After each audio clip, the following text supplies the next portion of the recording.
It's your girl Nikki St. Clair with another Black Screen production. And this time I wanted to come to you because this week we received some devastating news about a young lady by the name of Gena Tew who had a journey through the industry only to find that she had contracted AIDS and had it for about 10 years unknowingly and possibly spreading it throughout the industry. Now, as far as pictures and video, we did find her linked to a certain celebrity, whereas, she's photographed and videoed coming out of a specific hotel. And I was looking at the video really carefully. I mean, her hair wasn't combed. It seemed as though she had maybe, a low quality hair weave. It was ratty. She didn't have on any labels, no handbags, nothing high priced on. She was just a regular skinny girl coming out of the hotel. And guess what? She wasn't acknowledged. She wasn't in any pictures posing with any of these celebrities. But no, she ushered her own self to the taxi by herself. And my whole thing is, at what cost? What are the advantages of being in the industry and you meet the requirements of being worthy enough to engage sexually with a lot of these industry stars? However, you still don't meet the requirements when it comes to being seen, being acknowledged. No. You don't meet the requirements of being seen. You don't meet the requirements of being acknowledged by these certain people. You still get put in a cab. I've heard stories about you get a one-way ticket out of town, but it's up to you to find your way back into town. I've heard horror stories of how a lot of these women are treated. One story I've heard was with a prominent rapper making the girl screw a Corona bottle. And he's yelling and cheering her on to go deeper, deeper, deeper. And see, my whole thing about it is the least that you could do is, here I am. I meet the requirements as far as looks goes, right? I am what you would call an exotic. I'm not overweight. I have my own hair.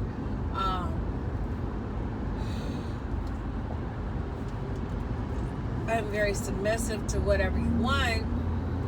I come to you. I please you. I do everything you want me to do, even against my moral compass, whether it's be with another woman, whether it's be unprotected with you. I do it all. And the most I can get is a cab or an Uber.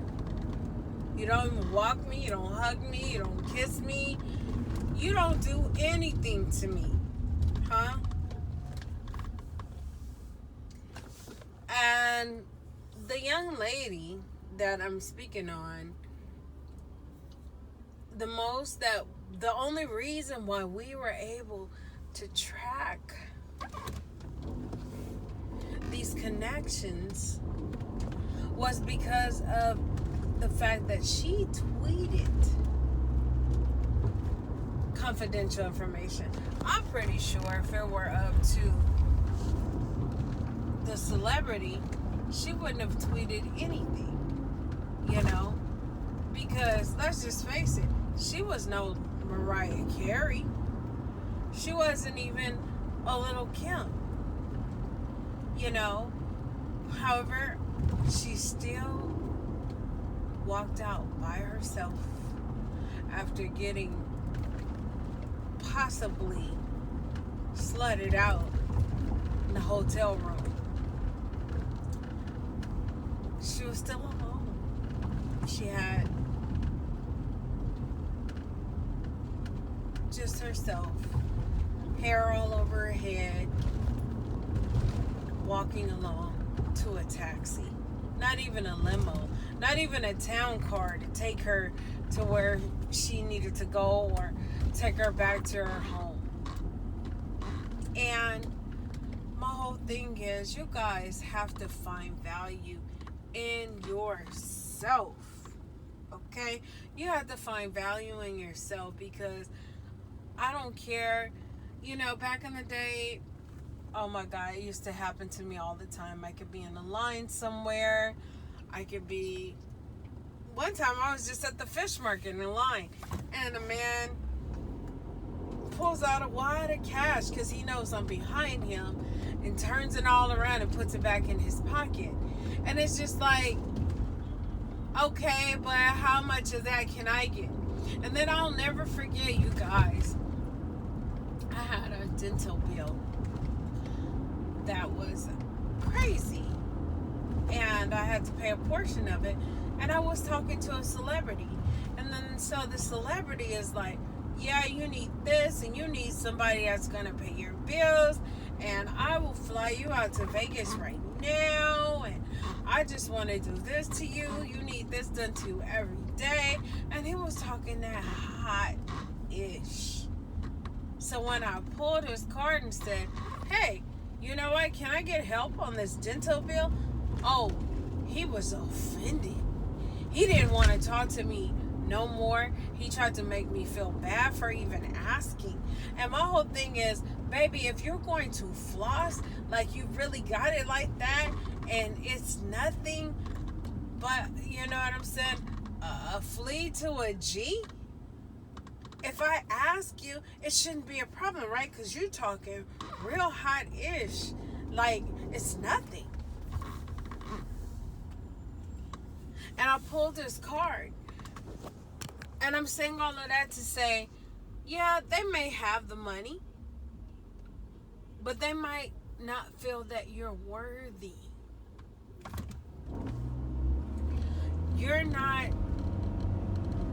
You don't meet the requirements. You are not of a certain level or caliber to meet the requirements to even make it to a restaurant, to even make it to getting your bills paid, to make it to a specific level of respect. And here this girl is, literally wasting away at 65, 70 pounds. And she's sitting there all alone by herself, wasting away. Now, if the internet is right, and if speculation brings the truth, then this particular celebrity is doing extremely well, above and beyond. He went from being on his alleged hospital bed, deathbed, looking horrible and underweight to, hosting various shows and wearing the finest in clothes and suits. And he had brought his weight up to a certain level where he looks extremely healthy. Um, and at first he came back from the hospital bed extremely holier than thou. He's enlightened. He's wearing glasses. He's, skinnier than usual. And it just seemed as if this gentleman had fear in his heart, mind, and soul. However, I don't know who he had hooked up with or what he had been taking, but it seemed as though his health appeared to be restored. Because that's what money and connections can do. But when you're out here and you're homeless and all you got is your looks, and your looks make the requirement because you look exotic enough, but you ain't really got money like that. Okay? You are stuck. Now, I don't really know the status of this young lady, if she has money in the bank, if she has a Cash App, a GoFundMe, or anything, any death insurance. If she were to pass away tomorrow, God forbid, would she even have money to cover expenses as far as her funeral, her burial? I've been paying on my plot for some time now, and my plot comes to $22,000, and that's just the hole in the ground, you guys. That's not the service fee of putting me in a hole. It's not the casket. It's not even the transporting of the body. It don't cover none of that. I just paid $21,000, $22,000 for a hole in the ground by itself.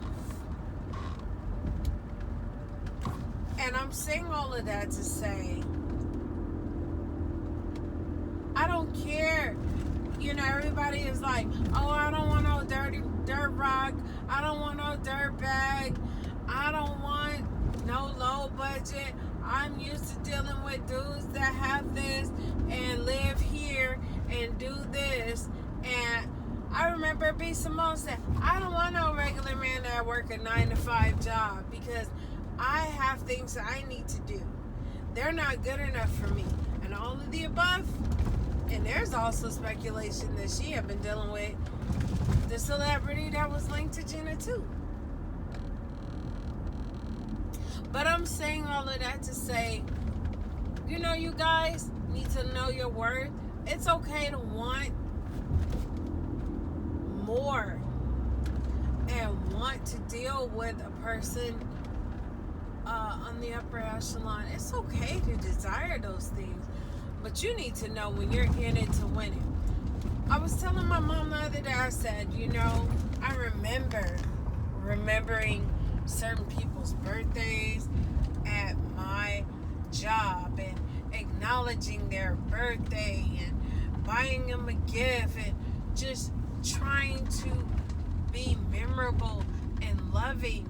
You know why? Because when my birthday came, I wanted to be remembered. I wanted to be held at a value.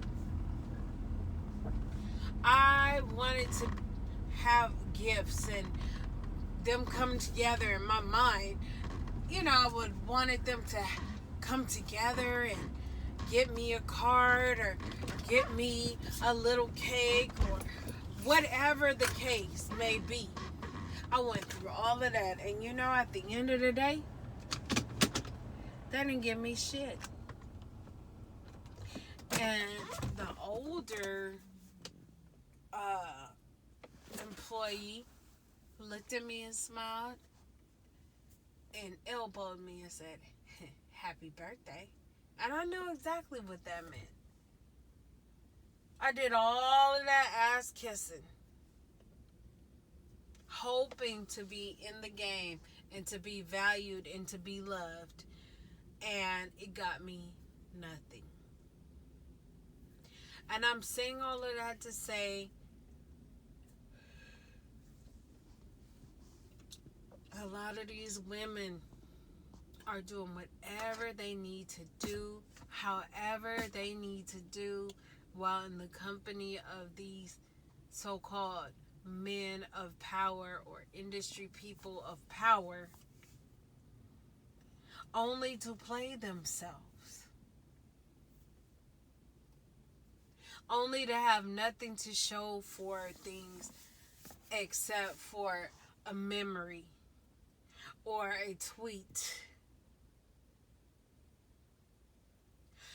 And it's not worth it, you guys.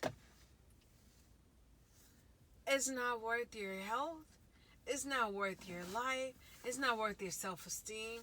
You're wasting your youth out here trying to kick in and be down and be chosen and be on some pick me. There's too much competition.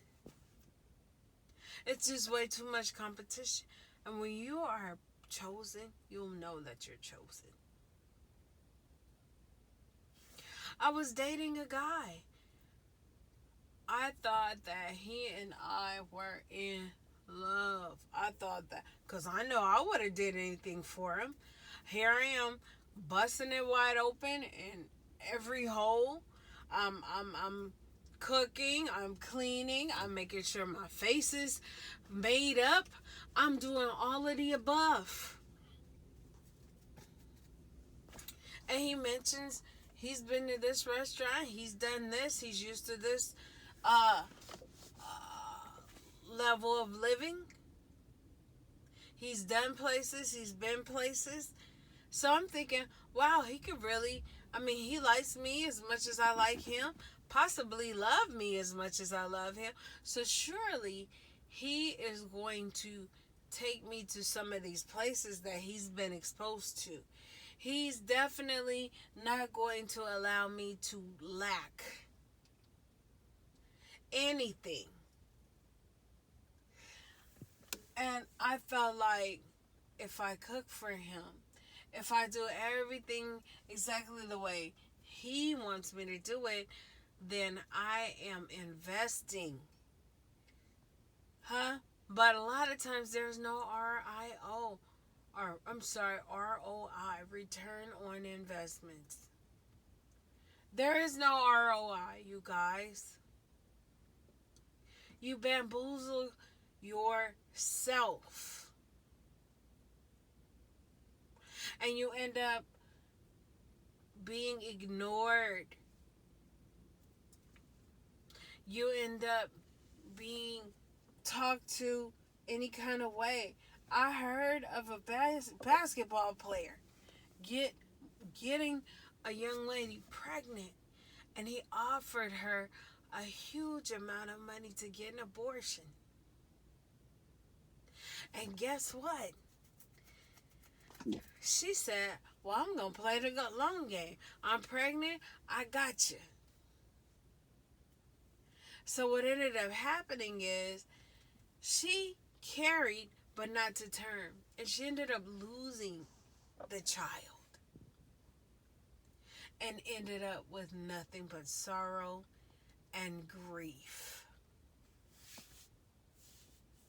See, you can't be out here manipulating and hoping that someone will feel bad enough for you, feel sorry enough for you, think that you're pretty enough, see the potential in you to put you on. You can't bank on that. Because all it's going to get you is a lonely life, a ran through, possibly polluted vagina and system, health wise. Have your mind all messed up because a lot of these people, they are looking for someone to have good time with them. They don't want to feel judged.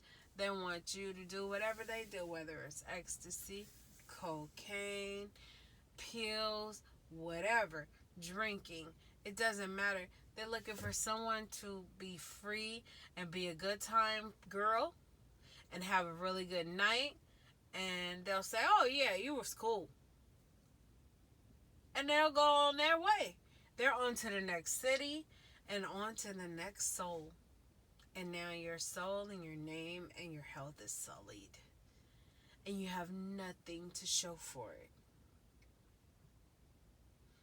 It hurt my heart to see that girl sitting there and wasting away. And this gentleman is living his life. Does he worry? He probably does. Does he have a hard time sleeping? Maybe. But you know, to cry in a Rolls Royce is better to cry and waste away in a wheelchair at 65 pounds. Knowing that he is going to be okay and he's continuing to procreate and live life to the fullest while this young lady is literally wasting away and pouring an outcry out for help, an outcry out for some sort of love, attention, some sort of pay attention to me. Some people call it clout. But I feel like this girl does not want to go. She doesn't want her flame to blow out and she not be heard, or she not leave some sort of a carbon footprint here on this earth. That girl had a story to tell. And for her to move out here from the South by herself, we don't know what type of child she was. Was she a runaway? Had she been assaulted before she got out here in the home? Was she defiant? Was she disrespectful to her parents? She came out here with $600 in a suitcase to New York, you guys, and ended up living with people and answering Craigslist ads. And if anyone knows New York may be dirty as hell, but it damn sure ain't cheap.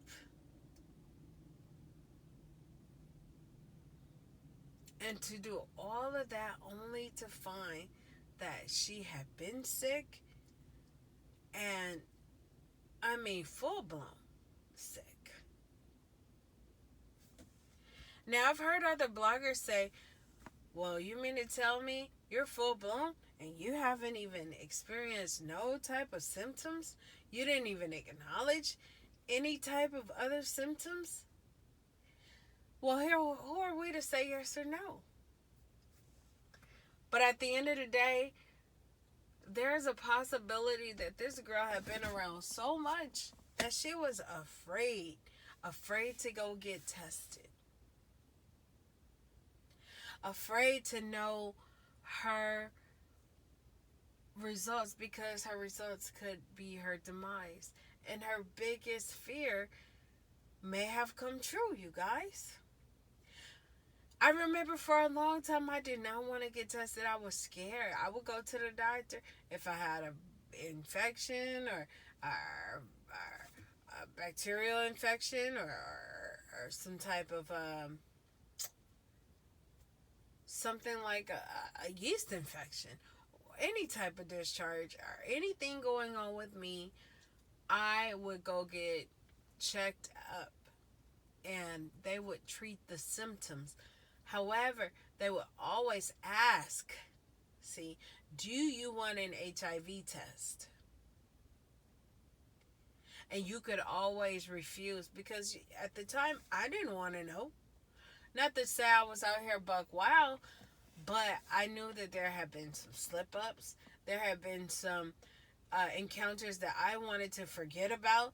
And I felt like to take on such news that I may be in a position that I don't want to see myself in, to know the truth, I am now responsible. I'm responsible for reaching out to everybody.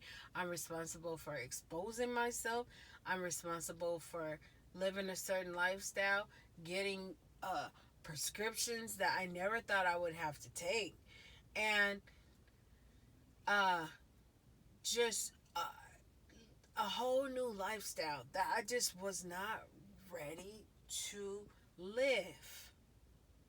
So I thought in the back of my head, I'll just do better. I'll always use a condom. And as far as I'm concerned, I don't have it, so I'm not responsible for telling anybody anything. And I'm just going to live my life. But that didn't do anything. That didn't do anything for me. And it wasn't until, and that went on for 15 years, you guys. I think I had gotten tested in 2007, 2008. And I was good. But I've had encounters that have slipped off condoms, snuck and slipped off condoms on me. I've had all kind of shit happen to me, you guys. And the thought of being tested, it just sickened me. It sickened my soul. It weakened me. And my mind could not take the possibility of me having something that I could not get rid of. And ultimately wasting away alone. You guys, nobody wants to be alone. You know why I know nobody wants to be alone? Because that's why you have side chicks. That's why you have POF and all of these different Tinder and all of these things, because a lot of these people are alone and they're stuck in their ways, and even though they're encountering different people, they are still ultimately alone. And then you have people that are miserable in relationships that don't really like the person that they're with, but they live with them, they have a child with them, and ultimately it's like, well, at least I'm not alone. At least I got somebody to argue with. At least I got a kid that looks like me. At least. But they're still not happy and they're not fulfilled in life, you guys. And my whole thing is this. People, I don't know, I want to say within the last 15 to 20 years, have grown selfish. It is all about them. It's about what they want. It's, they don't take women out on nice dates anymore. I remember back in the day, that was a running joke. Oh, I already ate. The man say he already ate, so he ain't got to spend no money. Then it was like, oh, Netflix and chill. Well, we all know what that meant. That means come over here. Let me feel on you. Let me rub on you. Yeah. Oh, and then one of the come on lines was, hey, do you smoke? Because they know if you smoke weed and they got a $20, $30, $50 sack of weed or eighth of weed, they're willing to share that with you so that they can manipulate and have their way. Because ultimately, all they want to do is bust a NUT in you. And that's it. And I'll tell you another horror story. I thought it was safe to date a teacher. I was dating this teacher. He didn't look like ish to me, but because he was educated and he seemed like he had some interest in me, I said, why not? And I literally went to his house, smoked weed with him, and I started tripping out. I started having an anxiety attack, you guys. And even though he was high and wanted to rub on me and try to take my panties down and, just make unwanted advances, when he saw that I was having an anxiety attack, he didn't say, here, let me get you some water. Hey, just calm down, it's gonna pass, He didn't do any of that. You know what that fool did? He walked me to my car, and it was a very bad neighborhood. And it was like 11 o'clock at night. He walked me to my car and left me there. And I literally had to sleep it off in this horrible neighborhood. Anything could have happened to me. Anybody could have just busted my window or drove by and shot me up. Or the police could have came and said, "Are you intoxicated, ma'am? You're going to jail." And I thought it was safe. You know why? Because this was an educated educator.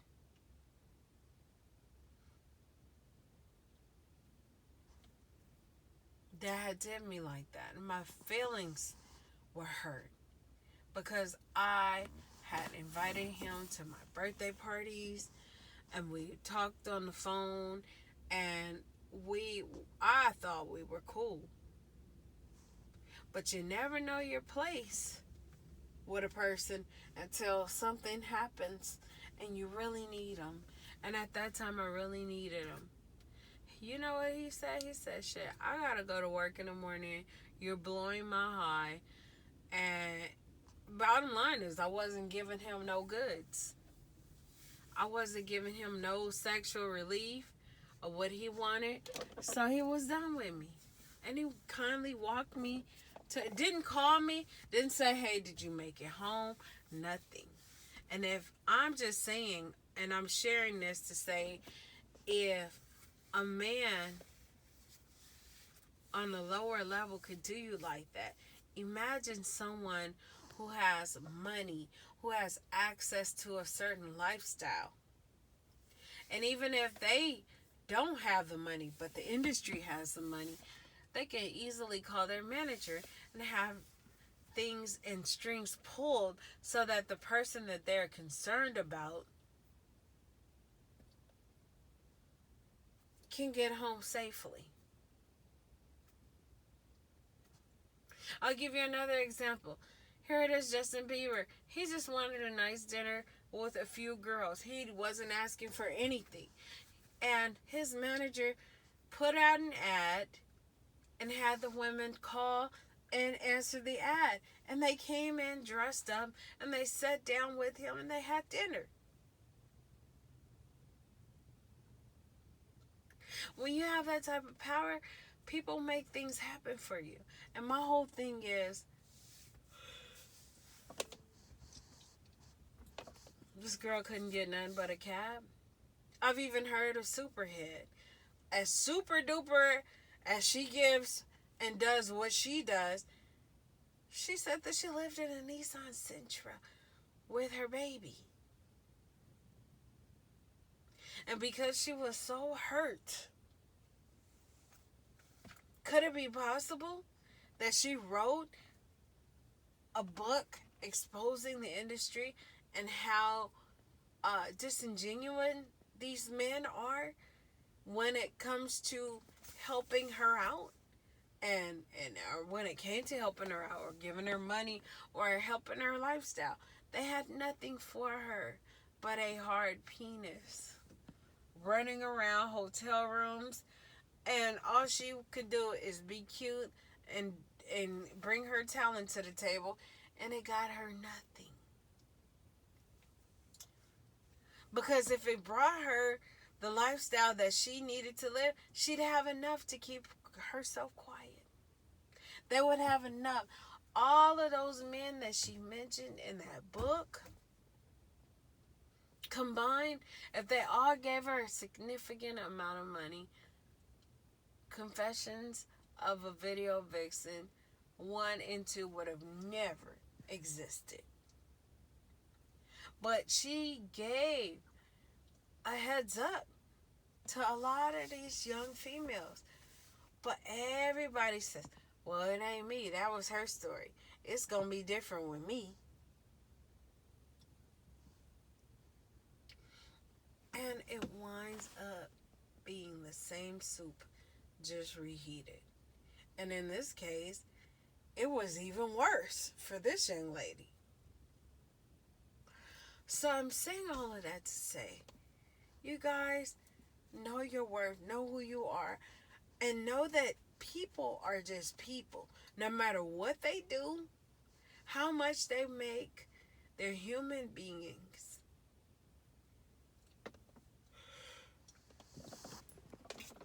And they're always going to choose themselves first.